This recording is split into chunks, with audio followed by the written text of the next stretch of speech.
বন্ধুরা 2025-এর new hero extreme 160 আর 4B অনেক কিছুই পরিবর্তিত হয়ে ইন্ডিয়ার বাজারে লঞ্চ হয়ে গিয়েছে এবং বাংলাদেশের বাজারেও 2025-এর মিড পয়েন্টে লঞ্চ হয়ে যাবে।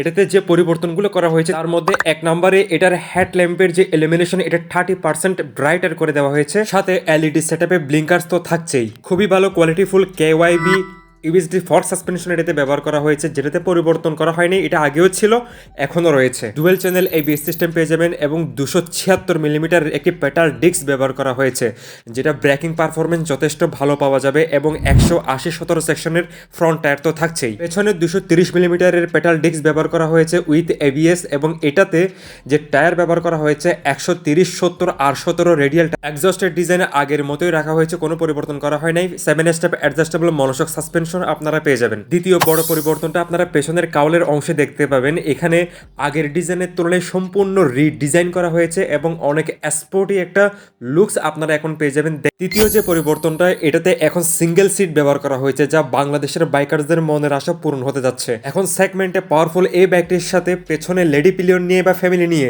খুব কমফোর্টেবলি সিটি রাইড থেকে শুরু করে হাইওয়ে রাইডও করা যাবে, কোনো ধরনের প্রবলেম হবে না। চতুর্থ পরিবর্তনটা, এখানে স্প্লিট সেটআপে গ্রেপ রেল ব্যবহার করা হয়েছে এবং এটা বাইকের লুকসটাই চেঞ্জ করে দিয়েছে, সম্পূর্ণ স্পোর্টি একটা ডিজাইন এখন আপনারা পেয়ে যাবেন। পঞ্চম পরিবর্তন হচ্ছে এটার ব্যাক টেইল ল্যাম্প ডিজাইনটা সম্পূর্ণ চেঞ্জ করে দেওয়া হয়েছে, যা আগের ডিজাইনের তুলনায় সম্পূর্ণ নতুন এবং অনেক স্পোর্টি একটা লুকস আপনারা এই ব্যাগটি থেকে এখন পেয়ে যাবেন। ষষ্ঠ যে পরিবর্তন, এটাতে নতুন একটা ফিচার অ্যাড করা হয়েছে, ইমার্জেন্সি সিচুয়েশনে ব্রেক করলে এটা সকল ব্লিঙ্কার্সই জ্বলে উঠবে। সপ্তম পরিবর্তনে এখানে সম্পূর্ণ অ্যারোডাইনামিক ডিজাইনে একটি ইঞ্জিন কাউল ব্যবহার করা হয়েছে, যেটাতে অ্যারোডাইনামিক ডিজাইনের সাথে সাথে এখানে বাতাস ইনক্লুড করবে এবং ইঞ্জিনকে আরও বেশি ঠান্ডা রাখবে।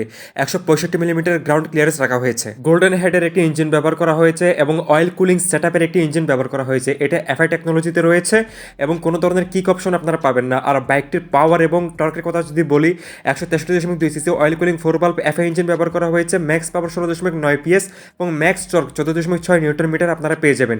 বাইকটি থেকে টপ স্পিড 130 থেকে 135-এর আশেপাশে পাবেন এবং মাইলেজ আপনার রাইডিং স্টাইল অনুযায়ী 35 থেকে 45 পর্যন্ত পেয়ে যাবেন, যেহেতু এটা একটি 4 ভালভের পাওয়ারফুল একটি বাইক। অষ্টম পরিবর্তনটা, এখানে কালার এবং গ্রাফিক্সে দেখতে পাচ্ছেন, এখানে সিলভার কালারের একটি ব্যান্ড আপনারা দেখতে পাচ্ছেন আর পিয়ানো ব্ল্যাক কালারের সাথে রেড কালারের কম্বিনেশন, সাথে ম্যাট ব্ল্যাক কালার যে কম্বিনেশনটা খুবই দারুণ দেখতে লাগতেছে। এই বাইকটি খুব দ্রুত বাংলাদেশের বাজারে আসবে, হ্যাজার্ড সুইচ অপশনও আপনারা পেয়ে যাবেন। নবম পরিবর্তনে এটার যে ডিসপ্লে ব্রাইটনেসটা 30% বাড়িয়ে দেওয়া হয়েছে এবং ভিজিবিলিটি আগের চেয়ে ইমপ্রুভ করেছে, কিন্তু ফিচার্সে কোনো পরিবর্তন আনা হয় নাই। এটার যে সুইচ কোয়ালিটি এবং সুইচ চেম্বার যথেষ্ট ভালো আগের মতোই রয়েছে এবং সুপার সফট একটি ক্লাস ব্যবহার করা হয়েছে, ক্লাস অ্যাসেম্বলি ব্যবহার করা হয়েছে।